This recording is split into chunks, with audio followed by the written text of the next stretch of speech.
Hey, what's up guys, it's T-Bone here and welcome back to another episode of playing Legendary Game of Heroes. So the Sorcerer's Supreme event is almost at its close. There's only 16 hours remaining, but I did want to make one more video about this because it took me a while to figure out sort of the best way to maximize the damage for the boss. And I believe I have a formula that does work for me. This is based on the cards that I have and also the relics I was able to get. So I was able to complete the Elite Crusade. It's not easy, but I think that if you use some of the same mechanism I was talking about for the last boss, you'll actually be okay. So I kind of want to make sure that I show you sort of what I'm doing for the boss arena. The video here I'm trying to make is how you can actually increase your damage for the Spider Queen. So let's take a look at the team that I have and also the relics I have in here. So the team makeup here is I bring Idalia. I have two of them, and so I use one of them as a leader, and she does increase the damage and health for all Fire Spirit heroes. And so what I do is I bring in my Mecha Muramasa in because he is a Fire Spirit unit, as well as having the defender skill or the counter skill to dispel weaken, which is the spell that the Spider Queen casts. My other two units are Ray and Coral, and then the Night Sun. So this team is important because of the relics I can bring in here. So the relics that are important here is the Ray Staff. Now this is I'm lucky I'm able to use this. You may not have this, but I don't think it's absolutely necessary for you to use this. It's just that you'll have to work a little harder to get the power gem. So the Ray Staff relic gives you a Fire Power Gem 3 on turn 1. Okay, and then the other two that I brought in is the Queen Staff. I was able to get it to 6 stars, which creates 4 Fire Gems at the beginning. Now you can also use the Queen Staff at 5 stars for the same strategy. I was using the strategy for a while using just the 5-star Queen Staff. I recently got it to 6 stars. I'm really excited about it because it is very helpful. And from completing the the Elite Crusade, I was able to get my Queen's Earrings up to 6 stars, and this is really only used when I fight the Queen, the Spider Queen, because it does provide 20% more damage for the female heroes, which helps with the overall damage.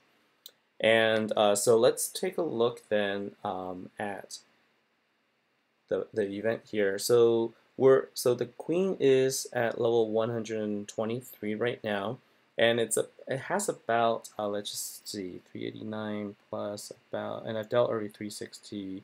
So there's about almost 800 million health here.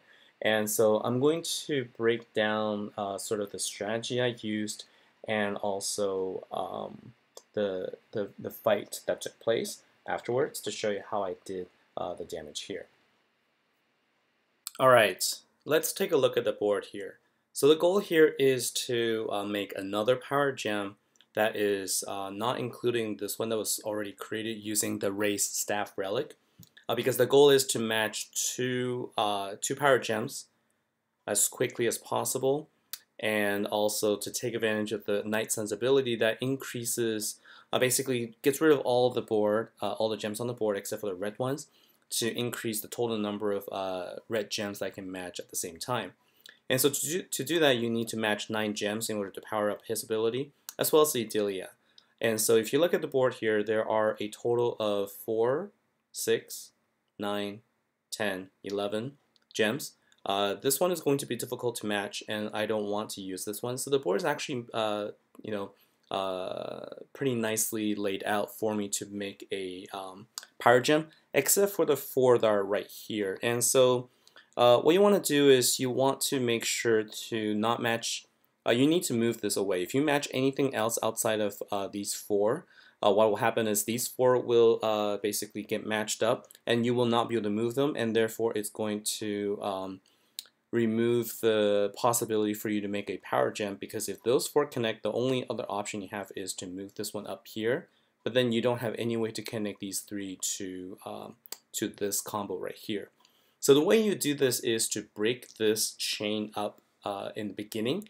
And what you do is you actually move this one at the end down to this spot right here. So it will basically maintain a connection down this way.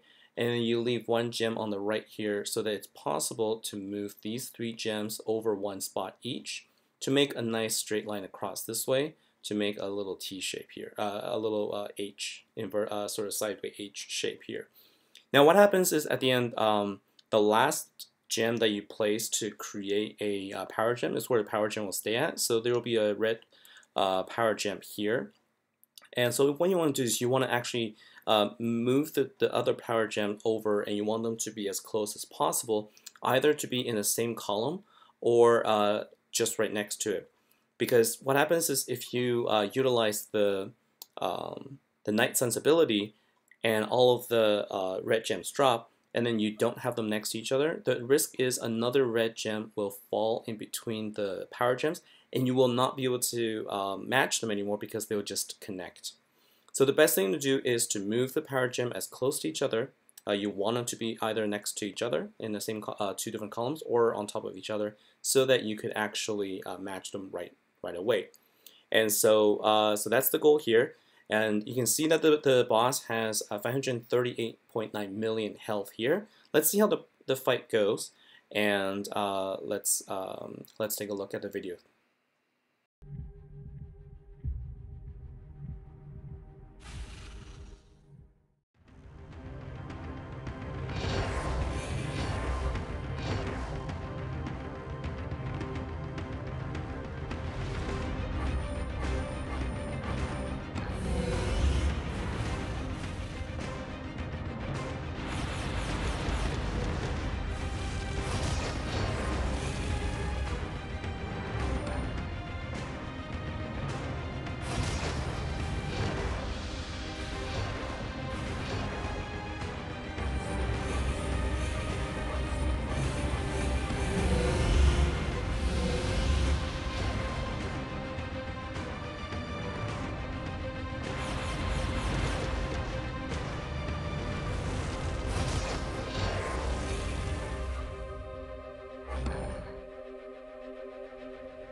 Alright, so since I made the video where I attacked the queen, we've since defeated her.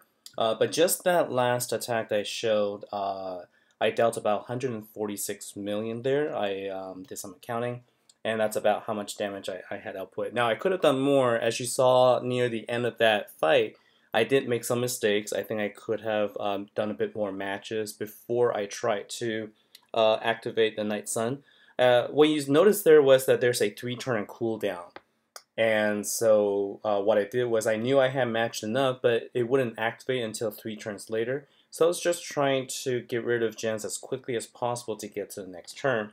But I think when I was doing that, I could have made some power gems of a different color and then match the 2 power gems to get a little bit more damage and then use the Night Sun to try and get some more. So I think I could have had a bit of better output, but 146 is a pretty good amount given the team that I have. So let's then now go back to the Crusade. I think that it might be good also just to show how I did it, how I was able to get through. Now this is no guarantee. I did have to use about 300 gems total, where basically the last 3 fights, a single mistake I've made in each one of them cost me 100 gems to revive and also to come back. So I don't want to risk it because I only have 165 gems now. So instead what I'll do is I'll just do one of the stage 4 fights. So basically the team I bring in is Idalia as the ally leader, and I do bring in this team right here. The only difference is I don't use the Queen's earrings here because this only applies to the Queen, and I actually don't need it because there's 2 other levels of bosses I have to go after. So let's go ahead and get started. Let's go ahead and battle here, and I'll show you the general strategy that I apply when I am fighting in the Crusade. Hopefully this helps you out. If you're stuck, try this team out and see if this gives you helps you out with your fights.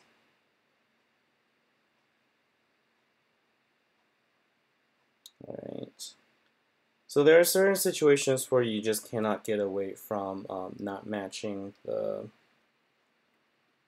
utilizing the power 3 gem.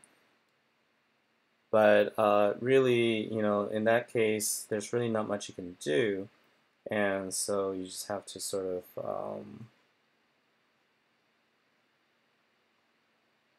do your best there. Now, what I'm looking at here is I may not be able to defeat all the units here based on this configuration, and they're going to one-shot me at this point.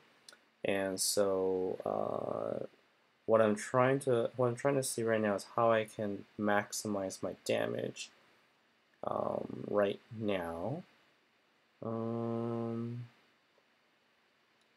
Because I think it might be better for me just to try and do one of these things just to increase the total number of multipliers here, and hopefully I was hoping for a drop. Okay, that's good. So I was able to take out the 2 other ones. But now they're so far apart, I can't actually. They're too far apart. If I can only move one of them over. Let's see, can I do this? See, this is hard. This is one of those levels that I really have to think a lot. But I think I may actually just end up. I'm going to take a loss here. I'm going to purposely die. I'm going to get one shot here. I'm going to revive and I'll come back. Alright, so the reason why I wanted to do a revive here is because it's free, and I know that I can take out this unit, this boss, with the next hit, and I really wanted to save my Night Sun as well as my Dahlia's power until I wanted to save it until I meet the Queen. So I'm going to go ahead and take him out now. I'm being very careful as to not make any mistakes. Sometimes just a single gem mismatch can cost you the entire match, and you have to revive for another 100 gems. So that would be unfortunate. All right. So now that we've passed the second boss, and we are now we've now used 1 revive. So the key here is use the power of the Night Sun as well as Dahlia, and hopefully, if you're lucky, which I'm not, you would get gems, the power gems right next to each other. And because it's not next to each other, and I don't have a way to move them, then the best thing here is to simply go ahead and match them all like this, and then get as many multipliers as I possibly can, and hope that having that many multipliers would be enough to defeat the boss, which it is. So I did deal over 4 million damage, and I was able to defeat the boss at stage 4.4. Now you can see that at stage 4 or so, you basically get one shot by the bosses. So you have to be very careful about how you go about placing your gems, and sometimes it's okay to take a loss because you do get that free revive. So sometimes using it to your advantage also helps, so that you don't end up getting yourself in a situation where you cannot match anything. So anyways, that is it for today's episode. Hope you had a good time. Hope you enjoyed it. Hope you're doing well, and I will see you next time. Take care.